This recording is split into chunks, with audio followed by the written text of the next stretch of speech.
naglulundag guys da. Tingnan nyo naman oh. Hindi na sinasalok. Dito na pumupunta sa aming kinalalagyan. Hindi ba dahil ni Saysay? Sahasang. Ayan. Meron din doon sa kabila. At sa lukuyang umaalsa ang isda. Ayan, dumadaan. Ayan. Oh, nadali na Leo. Ay, sali mo na Leo. Mangangawit ka.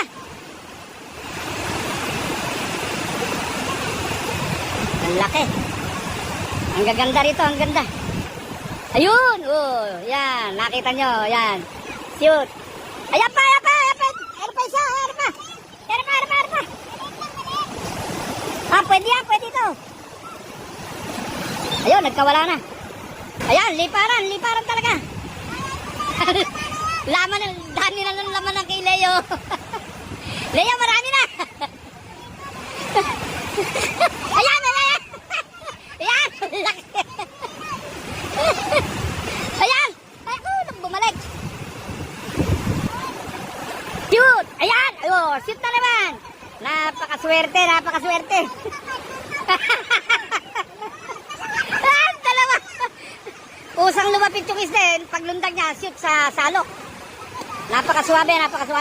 Leo, dami na ng laman ng salok ni Leo. Hindi pa niya angat. Ayun, laki na naman. Ayan. Pinoy, swerte. Ayan na naman. Ayan, laki na naman. Ayan.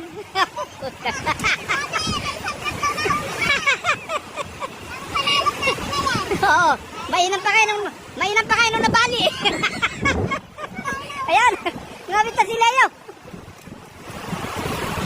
Yan, kasalukuyang umaalsa ang isda. Kaya yung ating lalagyan, ito. Nakakadalawang sako na kami na ganito. Tapos yung crates namin, ito, may laman na rin. At malalaki na yung nahuhuli ngayon. Ito, tulad nito, ito. Ano ba yan? Ayaw papigil.